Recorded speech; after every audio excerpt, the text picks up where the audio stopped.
Welcome to episode 47, featuring Kenny, Blues Boss Wayne. Music, athletics, arts, and entertainment. The Desert Tiger Podcast with Colton Geschwantner. And of course, that is me, your host here on every episode of the DTP. My name is Colton G, and welcome to beautiful November. This episode drops on November 1st of 2018. November 1st also happens to be my birthday, so I'm extremely excited to get this one out here. Like I said when we kicked things off, my guest today is Kenny, Blues Boss Wayne.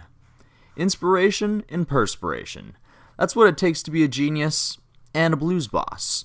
Kenny Blues Boss Wayne is living proof, with decades of playing, countless globe-trotting tours, and a slate of acclaimed award-winning albums under the belt of his flamboyant zoot suit. The 74-year-old piano master might be the hardest-working blues man in show business, and this true original isn't changing his tune on his top-notch 10th album, Inspired by the Blues. Having been released on September 28th on Stony Plain Records, Inspired by the Blues finds the Boogie Woogie Hall of Famer applying his deft touch and tremendous talents to another slate of top-notch originals with the help of special guests like harmonica player Billy Branch, guitarist Duke Robillard, and B.B. King's longtime bassist Russell Jackson. The self-produced set serves as a throwback to 50s rhythm and blues while putting a fresh spin on the genre. So of course we're going to be playing you a couple tracks off of Kenny Wayne's brand new album. The first, we're going to be getting a little bit funky with How About That, and in the middle of the show we're going to be playing you a track called I Knew I'd Be Playing the Blues, which is sort of Kenny's life story set to a 12-bar shuffle. It's an approach he's honed over the course of 6 decades of music. Born in Spokane but raised in Los Angeles, San Francisco, and New Orleans, Wayne was a child prodigy in his minister father's youth choir, eventually turning from the Lord's work to the devil's music. He took up the blues, borrowed his nickname from legendary influence Amos Milburn, got a few fashion tips from Jim Carrey in The Mask, and the blues boss was born. How about that? Grandma's in the kitchen, Grandpa's at the plow. No education, but a lot of know-how. Raised as a slave, became a free man. Saw the future, bought farmland. How about that? How about that? Worked every day, worked your fingers to the bone. Hardly made $1, didn't even own a phone. Preached on Sunday with a gift of what to say. Make your family happy, be thankful every day. How about that? How about that? They paved the way for a better day. They plan the future from what we have today. How about that? How about that?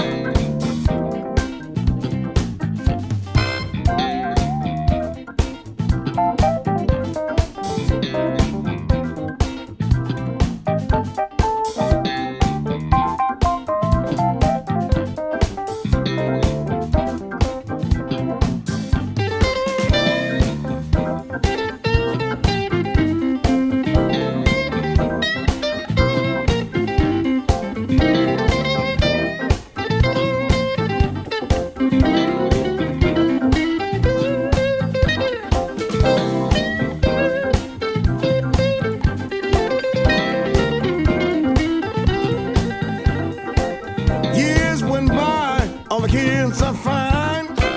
Father did it right when he changed our mind. Mama is a teacher, Papa is the boss. Got an education, no matter what it costs. How about that? How about that? They paved the way for a better day. They planned the future from what we have today. How about that?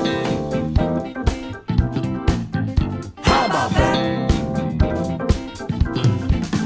How about that?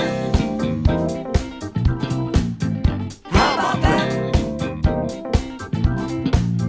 How about that? Tell your mama. How about that? And your sister too. How about that? Grandpa. How about that? And Grandma Sue. How about that? Tell your sister. How about that? And the brothers too. How about that? Uncle. How about that? Aunt too. How about that? The Desert Tiger Podcast. All right, we are here with the man, Kenny the Blues Boss Wayne. How is it going today, sir? Fantastic. Beautiful day. Yeah, it's a gorgeous day, and I'm looking forward to chatting with you.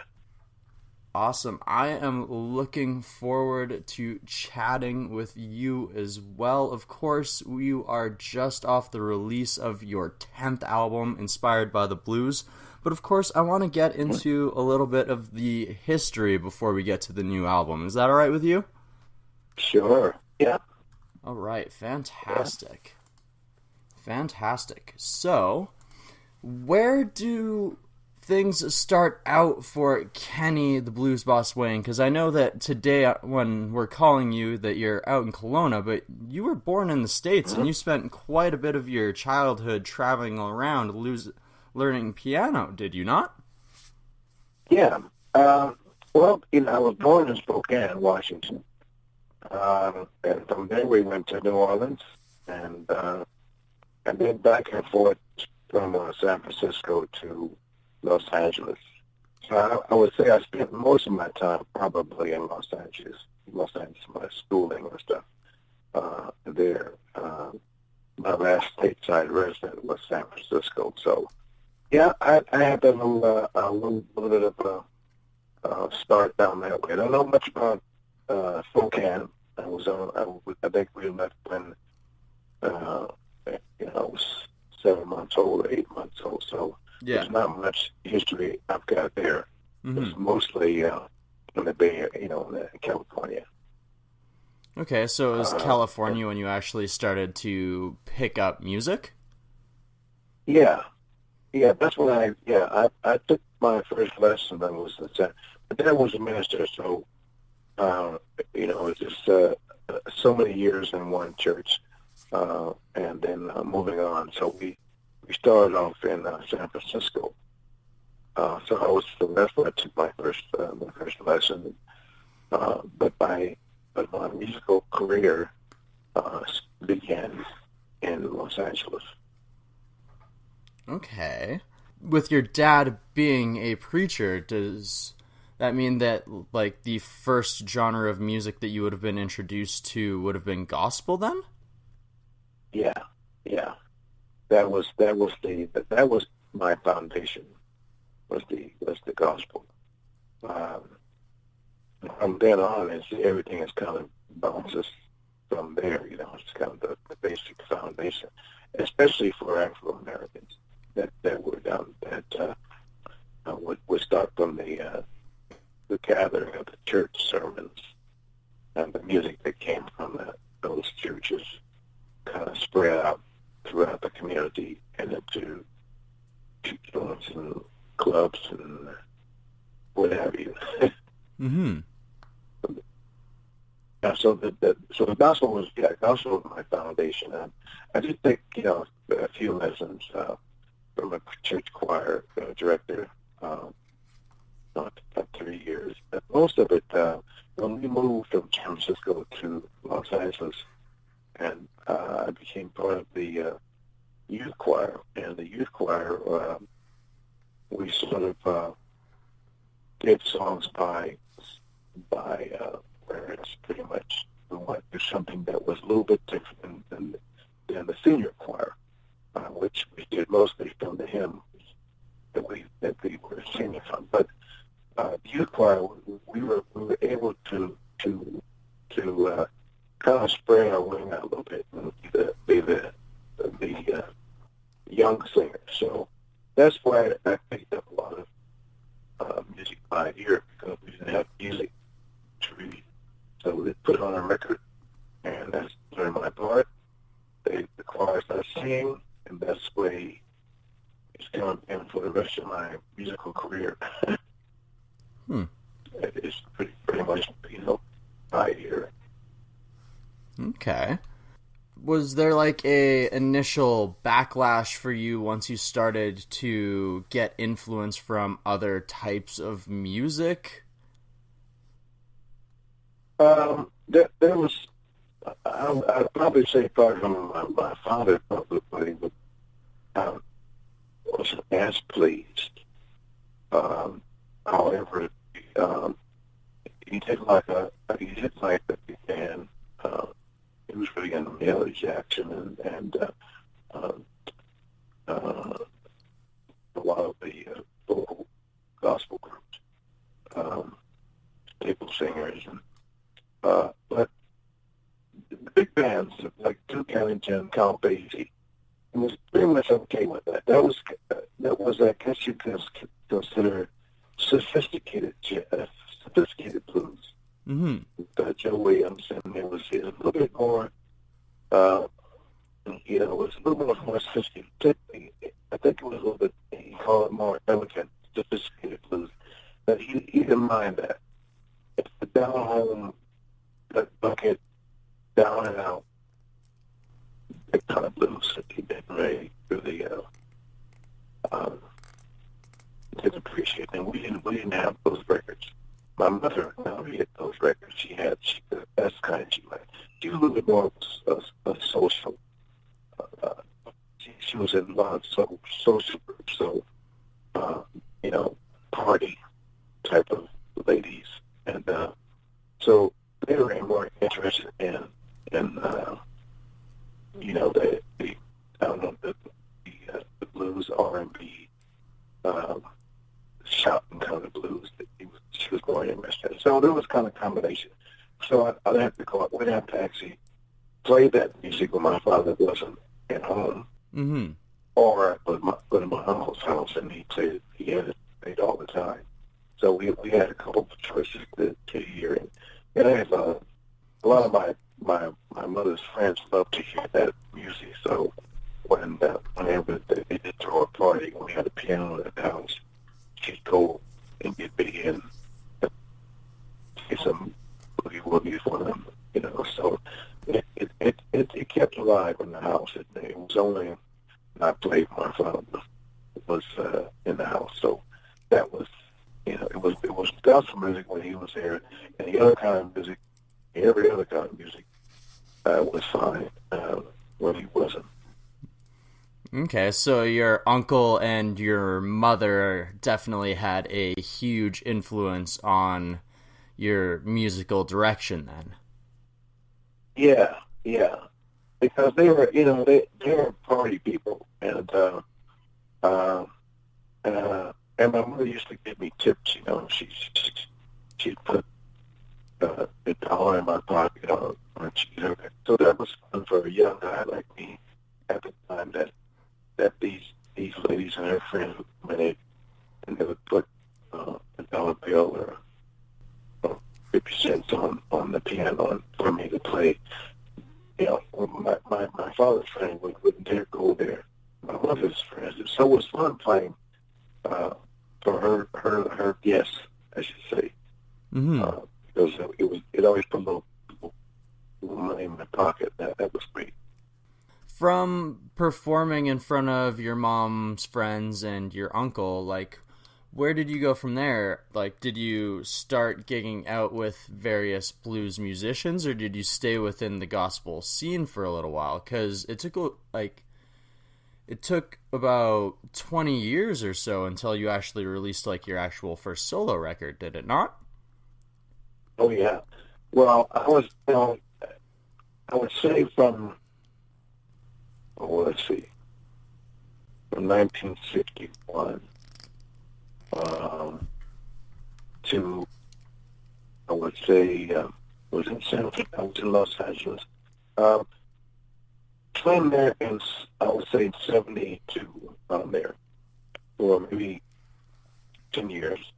I wasn't doing blues. I was doing varieties that was basically dance music, because that was attracted people, younger people, especially my age folks, that want to hear some Motown, they want to hear some dance music. They weren't really interested in blues. Mm-hmm. That was kind of like our parents' music, right? So that was a little bit, it was dated. So I would say for the first few years, I played a lot of jazz, played a lot of Latin music, Afro-Latin music, and rhythm and blues. Sort of one more rhythm and blues. I would say we really get to the Motown stuff. That's what everybody wants to. And at that point, I wasn't singing, so I was just pretty much a piano player playing, backing up, doo-wop bands and stuff like that. So that lasts for 10 years of that. So it's kind of a very good learning experience, in addition to doing the gospel music. So I had pretty much rounded education as far as music, jazz, Latin, gospel, and R&B. So that was pretty much the scene in the Los Angeles area. Mm-hmm. And then at that point, I started realizing that you don't get much attention if you don't sing, and the singers were getting all the attention. So I thought, well, I better learn how to sing, and then that's when I actually. I mean, I was singing in the choir, but I wasn't really singing, in front of the band. And so that's when I actually started really getting into vocals around 71, 72. Yeah, that was pretty much at that time, just learning how to sing and sing while entertainers I like to be like Ray Charles, who was singing, Bass Domino was a piano player singing, Little Richard was a piano player singing. It was just a variety of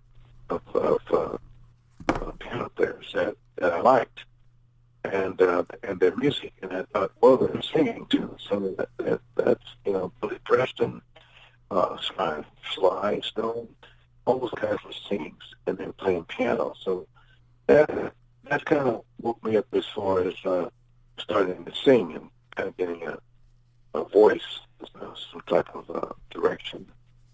At that point, I started writing songs. So that takes me up to about 74. In 74, I went to I quit work because I had a job, and I was going to school, so I didn't really didn't really plan on music as a career, just as sort of a hobby. 74 is when I decided to go full time, and I joined a band, with guys from England, and we put together a band, Earthrise, and went to San Francisco. And I started there for a couple of years, band, got a job, and decided that 1980 I would give another gig. And so 1980 is when I really went full-time and a full musician. At that time, I was writing songs, I was singing, I was arranging, I was doing a lot of stuff with music. It kind of got me to Canada, where I was playing a variety of dance music with a lot of groups up here. 94, I'll just give you a brief history of a quick history. Yeah. 94, when I went to Spain, I was still doing romantic music, a variety of stuff. I was always pretty much well-rounded, whatever they wanted to hear. I kind of play rock and roll, R&B, ballads, and this type of thing. 94 is when a gentleman from England asked me to do a blues. And I didn't know very many blues songs because I never really listened to a lot of blues records. So I didn't know that, like B.B. King or I knew Bobby Blue Band, a few of those guys. So I put this song, and actually everybody really enjoyed it. And he kind of compared me with this guy named Champion Jack Dupree, who I never heard of. And he sent me some tapes and listened to them, and I saw I heard a little bit of similarity. And then I was just kind of coached into doing a blues album. So I did my release in 94, 96, and I believe came out Live and Loose. I started getting a lot of interest, reviews, interviews, and offers to headline festivals. And I thought, well, this is the career for me, because I've from the years previously, I've always been respected by my peers and friends, but I've never ever been documented, I would say, with magazines or views or anything like that, and or record deals. I never really had that opportunity, and I never looked that direction. So that brought me up to Canada, and from then on, here I am today, still doing it. Still doing it, yeah, and actually, I actually picked the blues because I think it was an important niche for me to do, and a reason that I went to the blues other than going into, R&B, funky, or whatever other kind of music they had. It kind of fit in there. There was a reason that being a piano player, that the people that I admired were either rock and roll, blues, R&B. They were well known for their style. And I thought, well, this is great because now I can put my style out there, and I can have a band around the style instead of me being around someone else's style.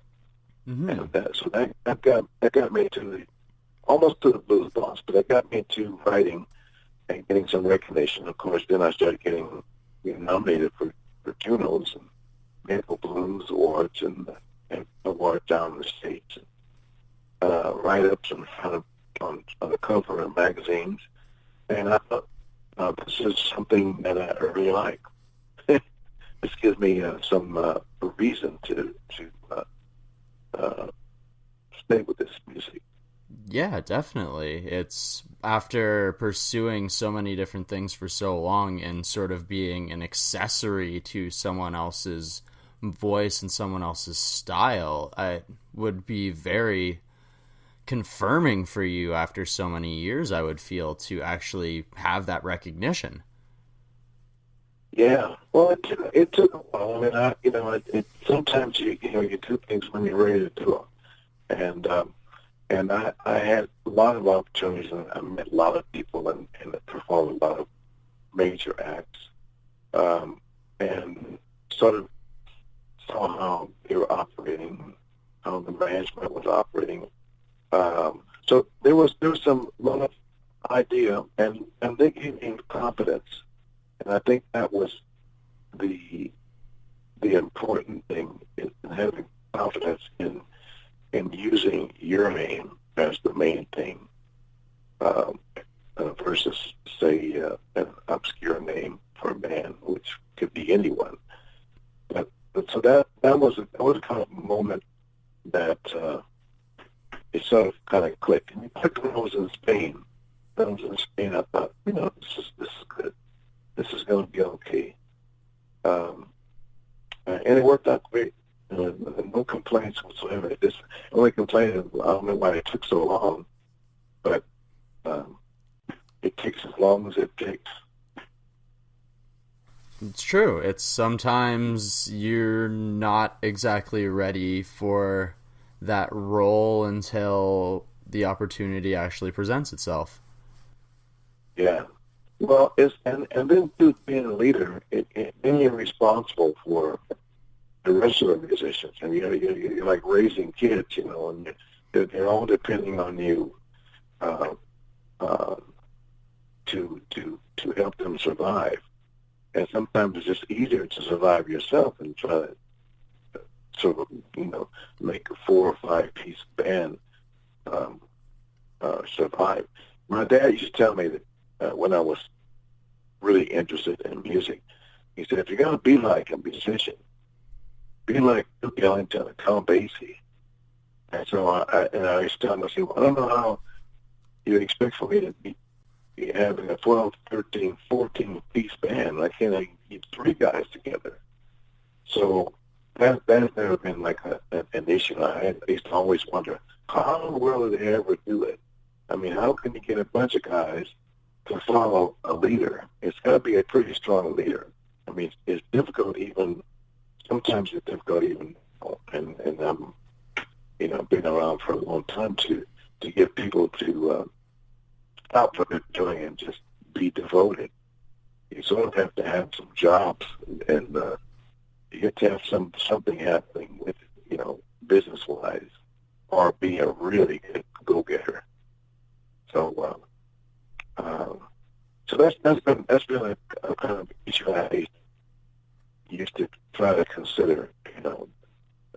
Find those strong people who got their business together and music. And I actually found out that because those people know what they want to do and they have a direction, and everybody follows. The rest of it is just a matter of someone, get a group of guys with 5 guys, and no one knows which way they want to go.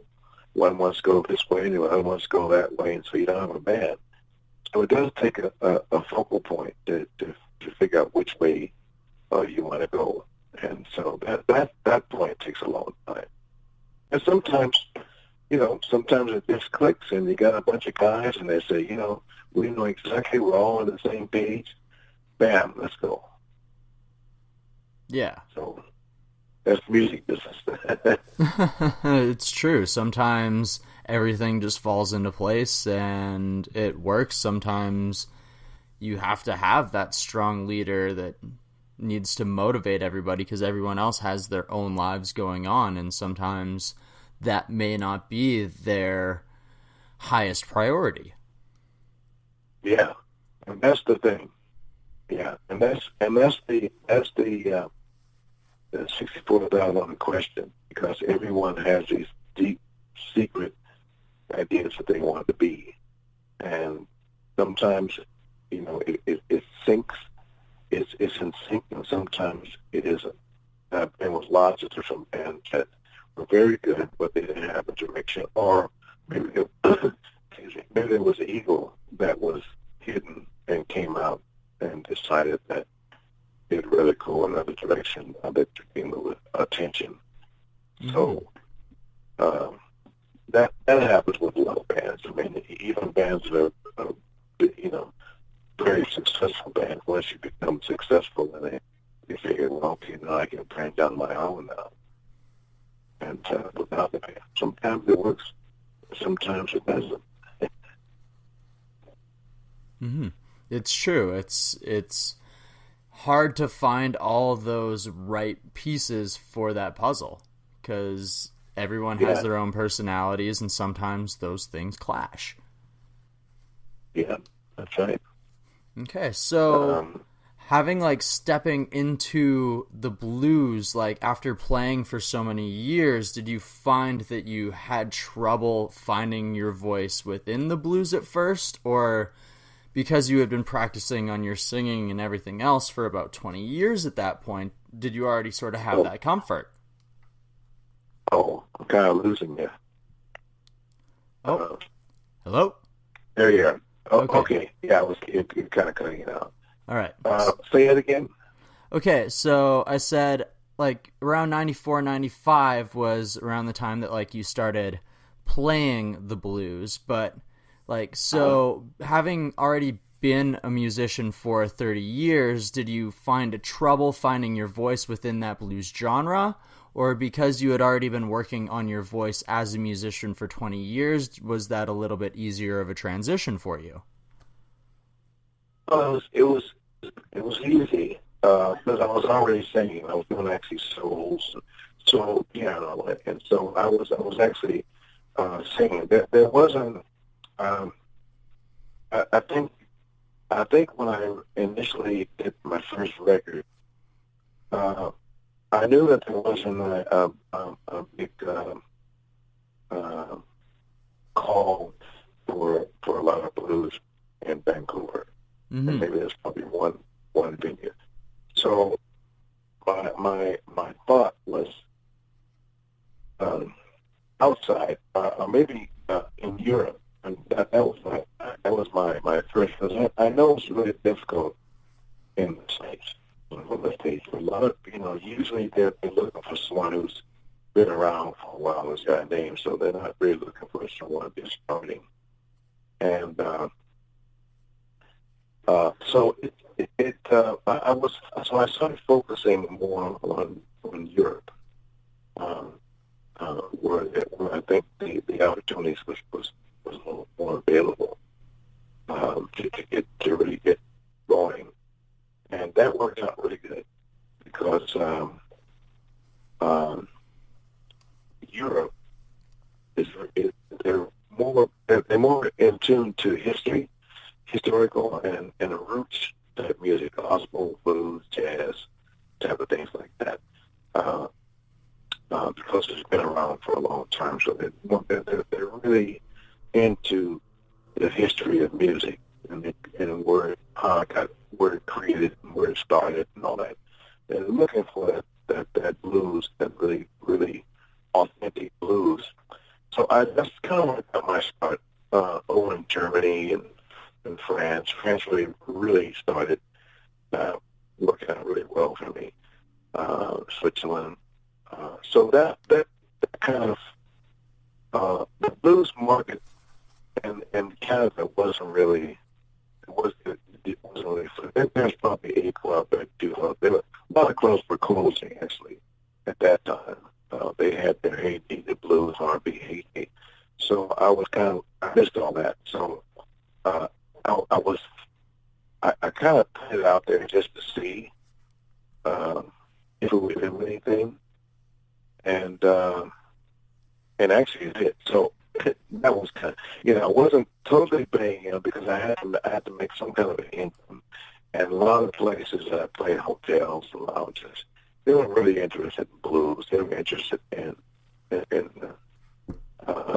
kind of lounge music, kind of standards. You can kind of do the standards in the bluesy way, but there wasn't a blues crowd there that wanted to hear some blues. So my blues audience started in Europe and grew from there. And then I started investigating blues festivals, and they had several in Canada. So I started getting Vancouver, Calgary, Edmonton, lots of them in Toronto, Quebec. So I started getting involved in the festivals instead of trying to find a blues venue, Mm-hmm. which was difficult. So that kind of got me started with a larger audience, and that started happening for me quite a bit. And then I started doing a lot of that overseas as well. So that has paid the bills. Well, that's good to hear. I mean, bills definitely have to get paid for sure. So, as an American who lives in Canada and seems to have a larger following over in Europe, like, how do you balance all of that?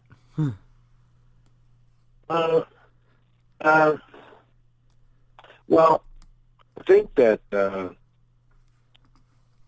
that's a good question. How to balance?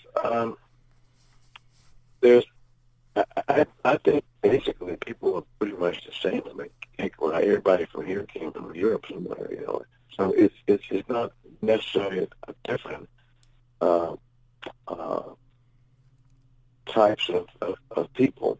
It's a mixture of people. I think it's probably the the culture in Europe is a lot older than here. So you know they're used to the celebrations. They're used to large gatherings. Uh, so in France, there's just about every town has a festival, music festival. And they love their music. I think we like our music here too. It's just I think it's probably a little more difficult to do it. You gotta have this, you gotta have a license for this, you gotta have all these things that can stop. In Europe, you know, they can go in the park and have it and not have any problems. Now here, you gotta have a permit, you gotta have this, and you gotta have the police around, you gotta have all these different things, and the States is like that too. So I think there's a little bit more, you got a little bit more freedom to have gatherings in Europe, and it's always been that way, where artists would come out and they really are more concerned about the art of music more so than it is here. I think it's a little more political here, and laws that you know you can't do volume on this and that. And I'm sure they have it over there too, but I think that there's a lot of traditional celebration they have in Europe that is not like not so much like it here in the North America. Unless it's the summertime, you know, then they try to have these events, and of course that depends on, you know, people cannot make money, or it becomes a big money thing, and then people get money, and we're there. It's you know, everybody chips in, you know, and make it kind of one big extended family event. So Yeah. I think that's the difference, and like I mentioned, you know, they've been doing it for many years. And that's sort of their tradition, which is great because it allows them to hear other people from different parts of the world. So there's, you know, it's too bad Kona doesn't appreciate that. I know Vernon and Penticton, they have their events, and they're really behind the community arts. They're really pushing it. I mean, Penticton have they have a jazz blues festival or jazz festival, which they have blues artists in it, and Brennan has a nice thing too. They have a nightclub. We used to have the Blue Gator, but that's sort of not a blues club anymore. So it's not really a venue for blues in Kelowna. Mm-hmm. There's a lot of people that like it, but there's not a venue. So they have to pretty much do like Vancouver and sort of follow the blues artists wherever they play. Yeah, you have to be really dedicated. It's like that way in Vancouver too. I mean, the Yale's closed, and there's a few clubs that have it now that kind of open, maybe one day of blues and the rest of the day of something else, country music or rap music and or disco, I guess. And so there's not really a venue. So they pick the artist they like, and the artist does all the promo, and they go to the place. Sometimes they rent the place, and they have their performances there. So that's kind of thing going on. I think it's happening here. So it's scaled down quite a bit. And I think maybe because of a lot of laws, you know, driving and drinking and driving, and, you know, people are cautious about that. So that kind of, however, in Kelowna, you got the wineries, which are really good for performances. So they've really kicked in. Mm-hmm. You know, people sort of behave themselves when they have a little sip of wine, and they buy a bottle to take home with them instead of trying to drink the whole thing there before they leave home, right? Yeah. So control that. And so the wineries have been really good for, I think, a lot of the live venues in Kelowna, or in Okanagan, I should say, pretty much. Yes, definitely. I can agree with that for sure, because it's something that I've found here in Kamloops too, is like we literally have one venue that like fits the jazz blues like persona, but other than that there's absolutely like nowhere for anybody to go if that's the style that they're trying to find. Right. Yeah. And that's sort of the downfall. However, if you're a blues musician, and there's a few here, and I said, no need to walking around being depressed, especially when you have a whole big globe. I mean, this whole, if it doesn't happen in your city, you like to have it, but that doesn't mean it's not happening. It just means it's not happening here. Yes. It's happening somewhere else. So you got to go to where it's happening if you want to play this kind of music. Because it's kind of music is not what you hear on the AM station. So it's not what you hear all the time. It's especially stations that, FMs and some of the college, are doing some things. And so you have to, but there's the rest of the world that just loves this kind of stuff. And so you just have this kind of, I don't know if you have to back and live there, but you can definitely go there and get your kicks, and entertain the people who love that kind of music. So I think the opportunity is good. I think it's good for all genres of music. I mean, even the guys that hit one-hit wonders, they go to Vegas and they do their shows. Some of the guys in the 50s, they do their show. Maybe they might be in Japan doing really well. Whereby they used to be out, playing on the beach.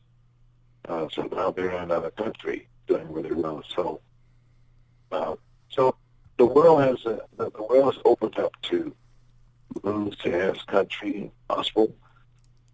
So it's R&B, rap. Everything's kind of opened up now, so you can do really well. I guess you have to find your space, your spots. I go to Russia. And a lot of other places said, well, this is a blues in Russia? I said, yeah, there's a B.B. King blues bar in Moscow. And when I do play there, it's a promoter that promotes. And so we play large theaters and venues like that. There's outdoor music festivals there. And so the rest of it's Spain is very good. They have music, world music they call it. That means music from all parts of the world, and so there's opportunities all over like that. You have to get on that plane or go there. That's the only time a plane comes to you. You have to go get it. You have to chase the opportunity. Yeah. And they're not going to sit there because everybody wants it. Like, it's like a beautiful woman. You have to go on and do things and just sit there and just hope that this person will just come in your life and give you everything you want. That would be the ideal thing. But unfortunately, that's not the reality. But, yes, so the blues is still happening. It's grown a lot since it first began, because it was pretty much in juke joints for the South, and it was all black, the music, and it expands, branched out of the South and went up to Chicago and started hit all over parts of Texas and hit all over parts of the U.S. And then, of course, when the Brits got it, and the Rolling Stones, and they kind of spread it over there. And from there, it kind of went to all over. Became world exposed throughout the world. So it's all good. It's all good. Alright, we're gonna take a small break before we ask Kenny the Blues Boss Wayne all about his brand new album inspired by the blues, and of course how his musical style has transitioned over the 23 years since the release of his first solo album way back in 1995. But of course, before we get there, I need to go ahead and say a big old thank you to you guys, the Desert Tiger listeners, everybody who has already subscribed to the show. Thank you so very much. If you are a new listener, maybe you want to go ahead and consider hitting the follow or subscribe button wherever you are. If you are enjoying this episode, maybe you guys want to give it a share, or maybe you want to be like one of our diehard fans who have gone ahead and copped themselves one of our Desert Tiger t-shirts, because not only does it help you show your love for Desert Tiger, it helps put a little bit money in my gas tank so that I can go to places like Breakout West, wrestling shows, all sorts of different things, and get more content and bring it to you. Pretty much everything that you guys put into this gets reinvested back into Tiger, so you guys are literally helping fund this dream of mine. So thank you guys so very much. Okay, I've been pandering to you guys for far long enough here on this one, so how about we get to a little bit more of the Blues Boss? Let's get to the first track off of his new album. He's going to be telling you a little bit about his life like he has been throughout this interview, but this way we're going to be doing it in music form in the track I Knew I'd Be Playing the Blues.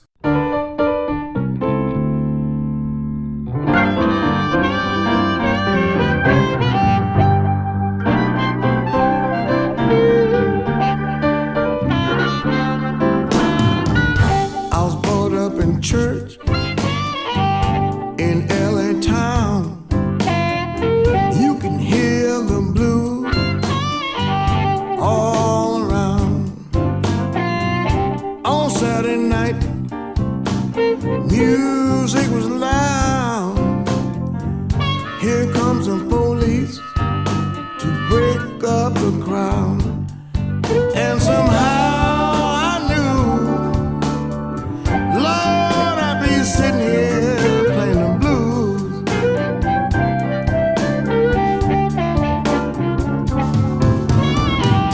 On Sunday morning, about 10:30, my father's preaching.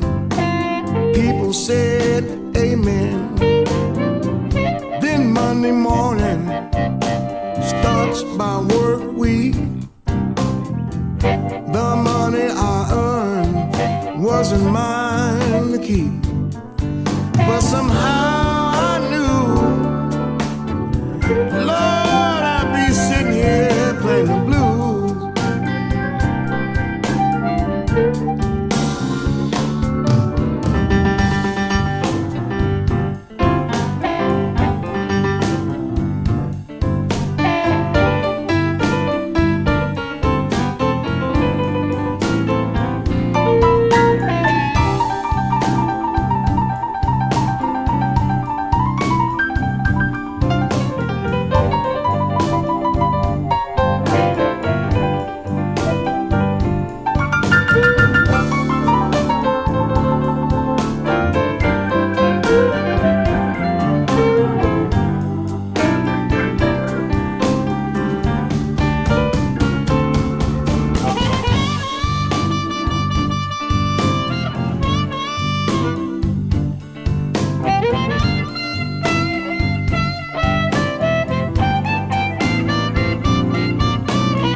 Some kids, took them to school, showed them what's right and not to be a fool. They're grown up and got a family too. They're of me and what I do.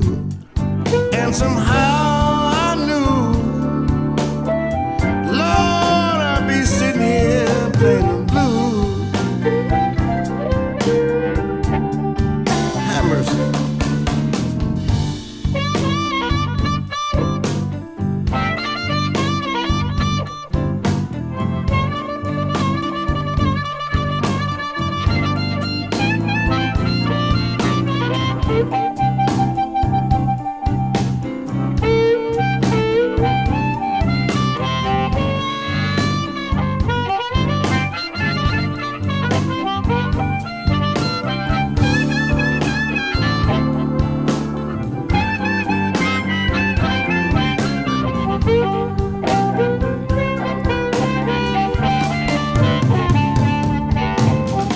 I was brought up in church in LA town.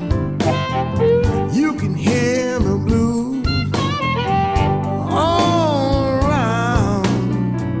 On Saturday night, the music was loud. Here comes the police to break up the crowd. And somehow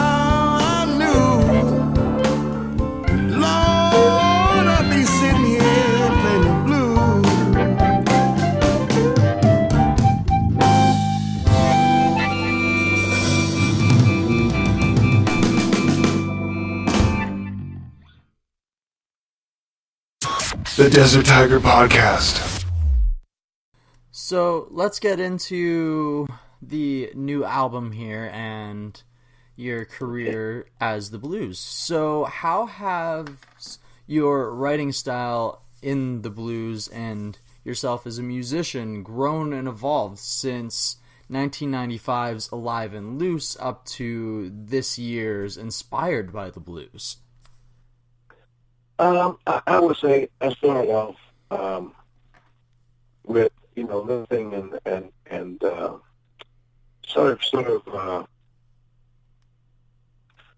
trying to find sort of a niche in the blues. I mean, for a piano player, it's a little more difficult than a guitar player because the guitar is more accepted in the blues genre, harmonica, guitar. So it was easy. It was easier for them, the type of instrument you play. The piano has always been sort of associated with jazzy type of stuff. So it was kind of hard to define a direction. I think I started off, trying to have some kind of similarity with some of the greats, which probably a lot of people do when they start off. I mean, you want to play great people you like, right? And so you're influenced. And then after I gave honor to a lot of people, I still do. And in my records, I give honor to Fats Domino, to Ray Charles, and Amos Milburn, and Johnny Johnson. So I get the blues fan. So I try to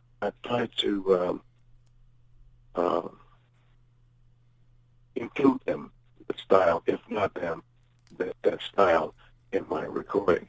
Mm-hmm.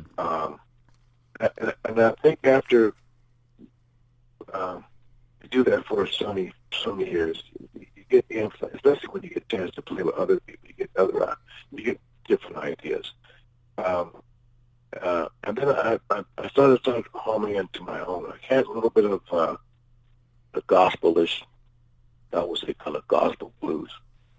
Those are very similar, but not trying to sound like this person, not trying to sound like that person. Trying to find your own, because you can't really, sound as good as that original, but you can have your own originality and have a mixture of a little bit of this and a little bit. I always call it a little bit of gumbo. You throw a little this and a little that and a little this, and it comes And some people will pick out and say, oh, yeah, well, I like the shrimp, so you sound like that person. Or I like, I like ham, so you sound a little bit like that guy. So that's kind of the way it's always kind of has been, even the guys that are great, there would always be someone that had done it before, and just trying to find your own niche. And sometimes, I don't think it's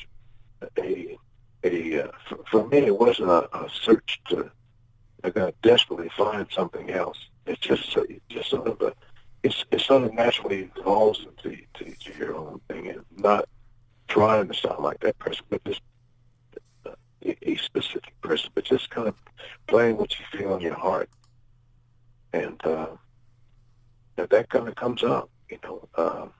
I don't know exactly what style I would say, but I know that I know I have a mixture of a lot of stuff, a little bit of Ray Charles, a little bit of Fast Domino, a little bit of all these people that I like, and I've kind of put them together in a song. I put them together in a style of playing, and I mix them all together. Well, that takes a little while to do. But if you play as long as I played, you sort of do it. And it depends on what band you're playing with.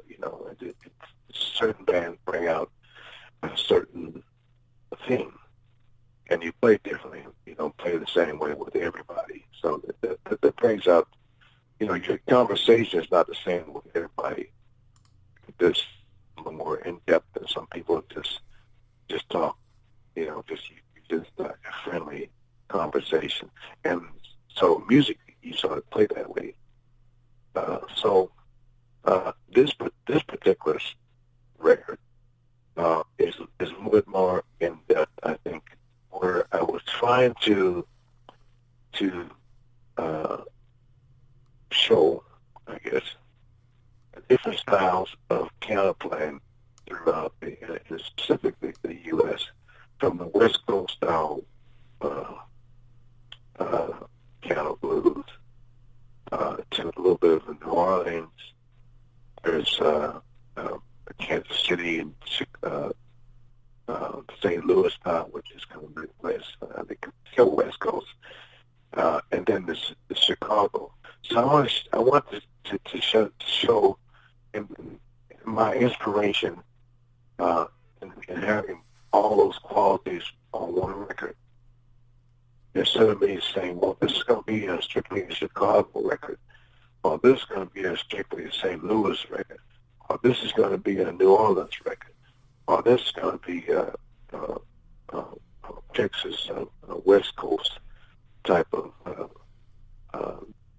smooth blues type of thing. So I put all into one record. That was my goal. And that'll probably be my goal. Well, I have another goal that I want to do. But for now, this is what I wanted to do, to sort of show the different piano styles. Mm-hmm. Sort of mix everything together and make your own, and mix it with your own voice, and sort of show respect and homage to everything that sort of has influenced you across your career. Right. Exactly. The only thing I have on my bucket list is what I want to do. I want to go even deeper. My next record, and I want to do it in Africa. Oh wow! And so that would be the original root, showing that rhythm, that African rhythm with the voices and the rhythms with my piano playing. And I've done it once not recorded, but I've done it once in France, and it was a Woogie piano festival. But they had this one African group that they were actually playing some Boogie, but it wasn't on piano; it was on marimbas or whatever they call it. It was not xylophone, but they were doing a kind of that time, I thought, wow, I didn't know that they can do stuff like that. So I thought, well, the sounds, the rhythms and the sound that they were doing that really fit what I was doing. So I thought I could play some blues and kind of show how the blues started, from Africa all the way over to the U.S. And so this is my next in my bucket list, which I've never done before, but that gives me a taste, and I've got some songs that goes along with that. So that's what I'm working on now. Well, that's very ambitious, and it's actually giving me chills right now to think about that, where it's like where you want to bridge that sound gap between continents and show just how far that influence goes. Yeah. That's my next thing, and that's really a deep-rooted thing. But they have a lot of really joyous rhythms, and that's great. I always want to keep things up and joyous and hopeful, and that is what keeps that's my goal in the music, in the blues music, is to keep it up and hopeful, and even though there's a message in it, but a hopeful message that it's gonna survive, it's gonna be good, and it'll make a few changes, like everything else makes a few changes, but there's always that root element in there. You can't really get rid of that. I mean, if you go away from that, then you're on a different planet. But as long as you keep that root, you can, the branches can go out for almost forever. You can go back to that root. As long as it's attached, it's good. Yeah, without a doubt, it is. That's a really amazing way to think about it. Yeah, well, that's exactly, and that's why, for me, the root has always been going back to gospel music.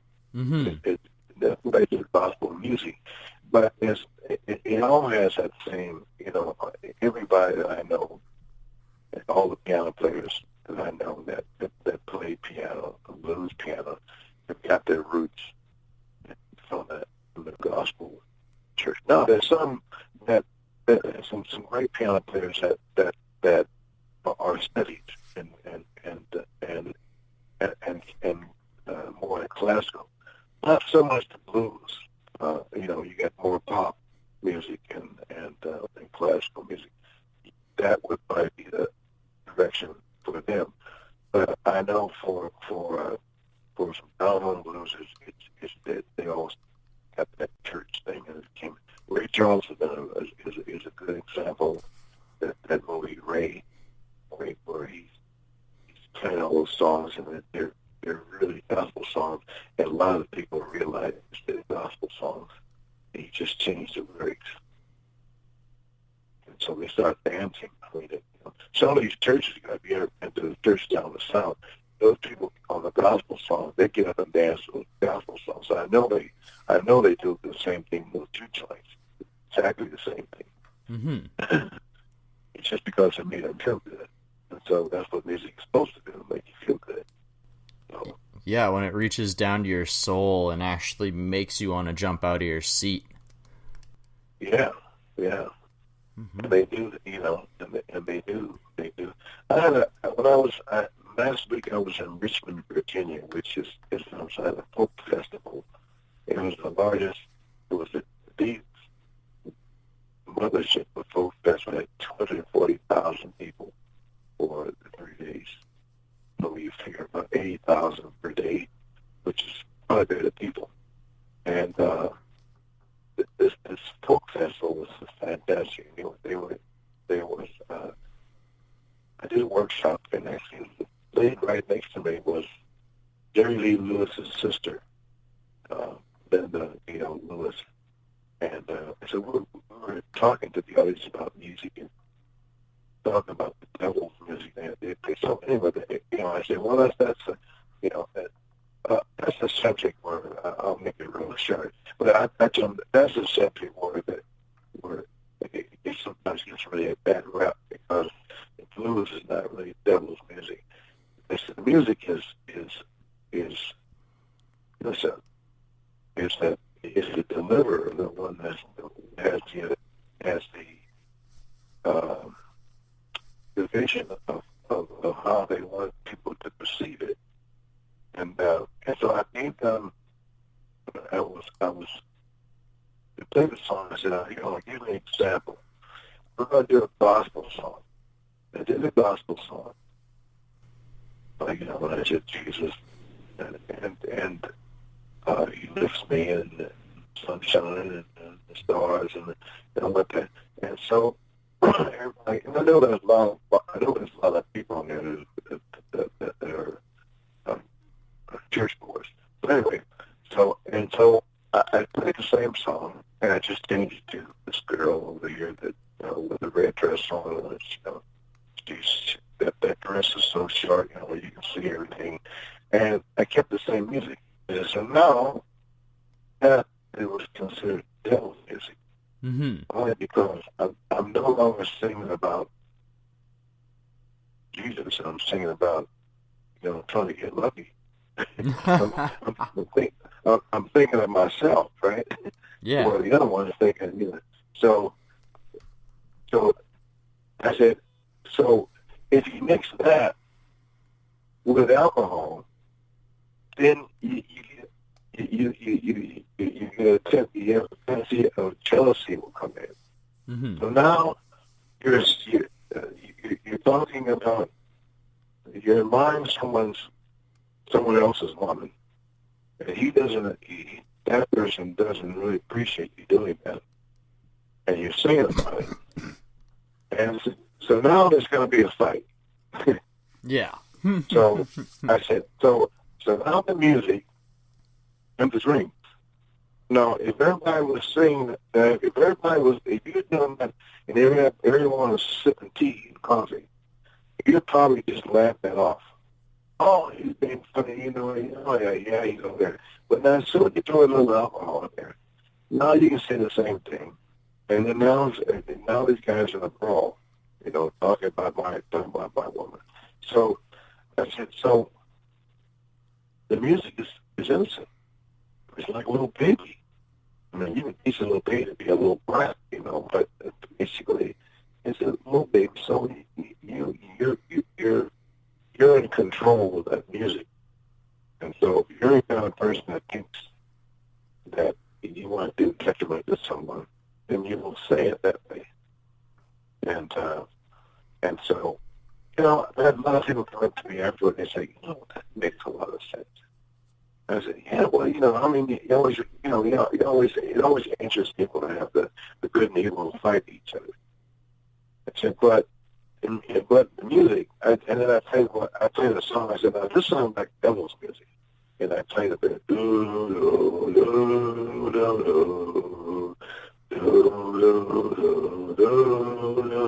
I said, now that sounds like devil's music because it sounds so weary and so painful. I said, but I think when you have a music that's up and rejoicing, it makes you feel good. There's nothing wrong with that. That's it. If you're down and you're out and you're angry and you got this continuing, then I would say that would be devil's music. When I play the up Boogie Woogie, I said, then I don't know anything about devilish in this thing. It was just up there and you guys are on your feet. You want to dance. So that's a good thing.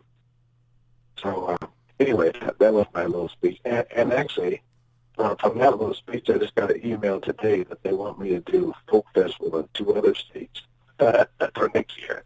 Wow. Which is Montana and Massachusetts. So, I guess maybe I'm a little more convincing being my father's son who was a minister. But I never really wanted to go to ministry. But I do think there's some sense that I like to use other than just blatantly believing something that could be true or maybe not true. So maybe I got a little off the track on that. But anyway. Mm-hmm. Yeah, without a doubt. So it sounds like you're going to be bringing the inspiration and perspiration to the Boogie Woogie for quite a few more years to come now. Oh, yeah. Until the expression we use is until the chariot comes down for you and opens its door, and that's it.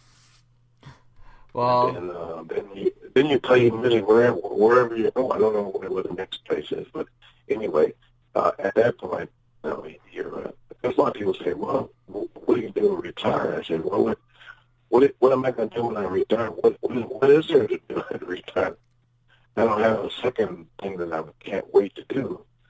I've been doing what I can't wait to do all my life. So this is it." Mm-hmm. Without a doubt. So you're just going to keep pushing it. Well, that's fantastic to hear. Thank you so much for taking the time to share your story and your journey with me, Kenny. Well, thank you. Thank you for calling. I really appreciate it. And with that, we come to another conclusion to another wonderful episode of the DTP. But don't worry, that's not the end of everything, because we're going to be back again next week featuring Like a Motorcycle. From Maritime Canada, we're going to be representing some East Coast punk rockers out of Halifax. So that is going to be very exciting. So before I leave you guys today, first off, I need to go ahead and thank the blues boss himself, Kenny Wayne, for taking the time to share his journey and his story with me here on the DTP. I need to go ahead to take a moment and thank Eric for helping set up this interview. Eric has been doing a lot of great work for me behind the scenes. He's been hooking us up with a lot of great content, you guys. This man is amazing. He believes in this show almost just as much as you do, even maybe a little bit more, just by everything that he's helping me out with. So, huge ups to Eric. And of course, before we end things off, I have one more group to thank, and that is you, the listeners here of the Desert Tiger Podcast. I love you guys. I love you guys so much for everything that you do. All of you that subscribe to the show, everyone who shares these episodes, everyone who has picked up a shirt, all of you are essential to the growth of Desert Tiger. You guys are what is keeping this show going strong past into our second year now. That's right, the show is one. We're going strong. We're going to keep it going strong. Everything is killing it. You guys are killing it. Everybody's killing it. All right, I got to stop. I'm just rambling now. So have yourselves an amazing weekend. Great time. Like I said, next week, Like a Motorcycle. Be there.